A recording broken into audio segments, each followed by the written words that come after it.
Someday soon, I'm gonna make it. Yeah, all hard work's gonna be worth it. Ooh, everyone who didn't believe it, they don't know worth it. I'm gonna try, gonna try, gonna try. Work till I die, till I die, till I die. I'm gonna fail and get up, 'cause I'm not giving up on my dream. I'm gonna cry, gonna cry, gonna cry. Chasing the highs, yeah, the highs, yeah, the highs. Hey guys, it's me, Samantha, alive in the flesh. I know that it's been a while since you guys have seen me, since you guys have seen my family. I have decided to share with you all what I have been through these past 5 months.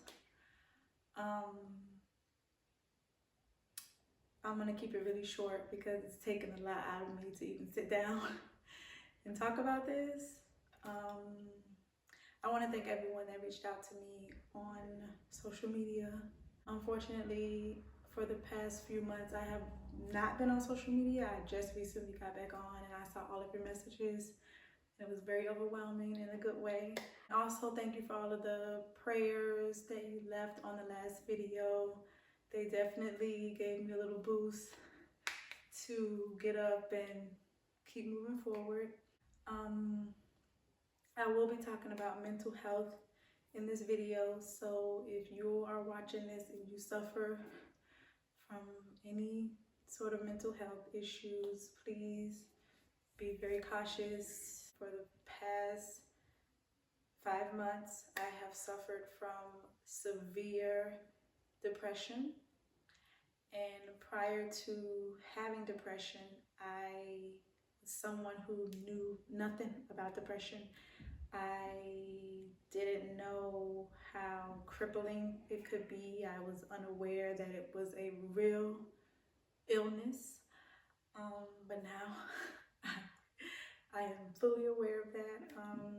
I'll start at the beginning. So about 5 months ago in November, I started to feel not like myself. I just started to feel very different, very self-critical, very doubtful of myself. I mean, you know, we all have our insecurities, but this was something else. And I started to talk to my mom and my husband about it, and they kind of just told me, you know, it'll get better, but it didn't. And then I started to not sleep. And I think that this is when things really took a turn for the worse, because it had been a week that I didn't sleep at all. I started to not eat, not by choice. I know that I need to lose a little bit of weight, but I just lost my appetite completely. And I ended up losing, when I was at my smallest, I ended up losing 40 pounds. I gained maybe 10 or 11, 12 pounds. So I'm a little bit more full now, but it was a point where I was really, really thin. I went to the doctor because I wasn't sleeping, and it was starting to affect my everyday life, as you can imagine. And he prescribed me something, and it didn't work.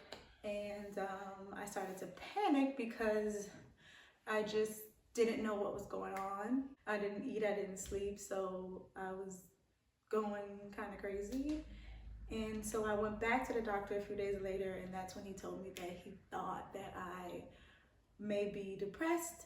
And he told me that, you know, it was very common around these times, because at the time we were going into winter, and where we live, you know, being so isolated and the pandemic being on lockdown. So he prescribed me an antidepressant. I didn't know what depression was 2 weeks ago, and now I'm being prescribed an antidepressant. So I just started to panic, and then with no sleep and not eating, and my anxiety really started to come into play. So I started to have really, really bad thoughts. And so my mom started to get really worried, as you can imagine, being so far away. So she got the kids and I a ticket, and the kids and I went to Miami December 15th. Albert couldn't come, you know, legally. So we were in Miami, and And at the time, I really thought that a change of scenery, being around my family would really help me to, you know, kind of shake this. But it didn't. It actually made it worse, I think, because I was so far away from my home, my husband, my kids were not in school, they weren't in their environment, and I just blamed myself. Like, I just blamed myself. I just felt so guilty about everything. And that's when my emotions started to disappear. So I was surrounded by family, all these people that loved me, all these people that I loved, and I couldn't feel anything for anyone. My children, I would look at them and I wouldn't feel anything. And it really started to get to me because, as you guys know, I'm so big on family. My kids are my world, and I didn't feel anything for anyone. I felt empty. I felt so terrible, and I just blamed myself. I just felt like you're a horrible person. You don't have any emotions. You don't love anyone.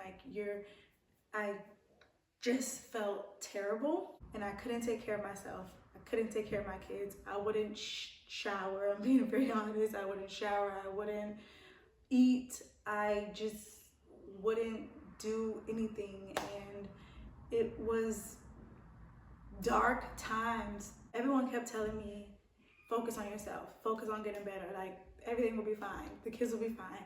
But I couldn't focus on myself. I kept thinking about the kids need to be home, the kids need to be with their dad. Like, I just kept thinking that.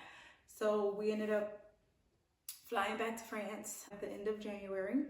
It was really difficult for me to come back to France. Mentally, I still felt like where we lived, you know, being so isolated, I felt like that was a big, huge part of why I was depressed. So it was very hard for me to come back. My thoughts started to get really, really, really bad. And at that point, Alberic and I decided that I needed to go to the hospital because we started to just get really scared. So I went to the hospital, and I ended up staying in the hospital for 2.5 weeks. And that was honestly when my depression started to take a turn for the best, I would say. I think that being surrounded by professionals and people that professionally deal with people with depression, I think that that was very reassuring to me. I think that, you know, doctors telling me that how I feel and my thoughts and my emotions are all symptoms, and it's not me. Like, I can't blame myself. It's an illness. It's not me. I think that that's something that really, really helped me. It really helped me kind of separate the depression and the symptoms of depression from me and who I truly am. It's literally like someone comes and wipes away everything. It's like I didn't remember how great of a mom I was, or the times that I spent with my kids. I just could only focus on the bad and the negative, which is like the complete opposite of me, because I'm the type of person, my personality is just try to remain positive and see the positive side of everything. So that was taken away from me, and it sucked. It really sucked, and I'm still fighting to get that back because I'm not myself. While I was at the hospital, I started to take the antidepressant and sleeping medicine, and the sleeping medicine started to work, so I started to get some rest, and obviously naturally you feel better, and I started to eat. And the antidepressant, I would say, it just helped me manage my thoughts better. So fast forward to me 2.5 weeks later, and I'm leaving the hospital, which is probably a little bit sooner than I should have, but I'm a mom, I'm a wife, you know, I can't not be with my family. And I ended up being pregnant, actually, which is very odd because, as you can imagine, during this time I was not very sexually active because I was just not in the mood. So the fact that I got pregnant, it was just so crazy to me, but I did. And obviously there's no baby because I ended up having a miscarriage, and that kind of sent me back down.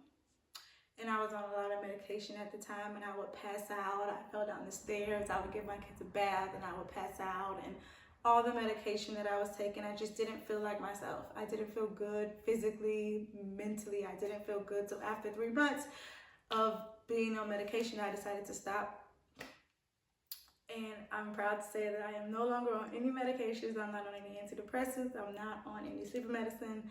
I am officially clean.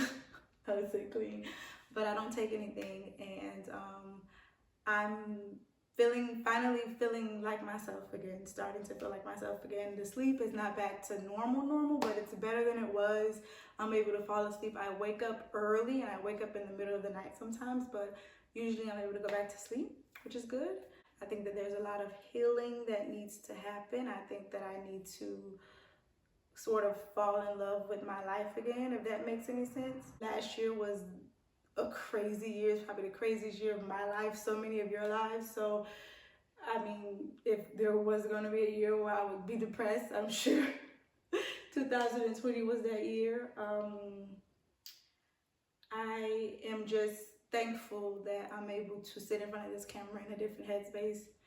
I'm just thankful that there is hope for me to keep getting better, because before there was a time where I didn't have any hope, and I just thought that I would stay in a bad place forever. So I'm finally starting to feel excited about life again. As far as my relationships with the people that I love, there's a lot of healing that needs to happen. There's a lot of I would say reconnecting, because I've been so disconnected from the people in my life.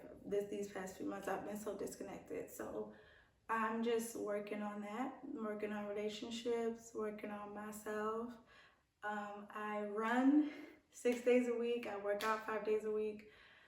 I just started that recently, so don't expect to see me looking fit anytime soon. I think I have some months before that happens, but I really like it. It really does help me mentally and physically. I am very, very happy that I had so many people in my life that love me and care about me. I can't imagine getting through this without them, even though I felt so alone, because when you're in this state, you really feel like no one understands, but just having everyone there, just being there, makes such a huge difference, and I know that now. I hope that everyone watching this video is taking care of themselves physically and mentally, especially in these times. I thank each and every one of you for the prayers that you sent me. They really did help, and I am going to keep waking up every day and keep pushing forward. That's all I can do. I love you guys. I hope to see you guys real soon with the family. And yeah, see you guys soon.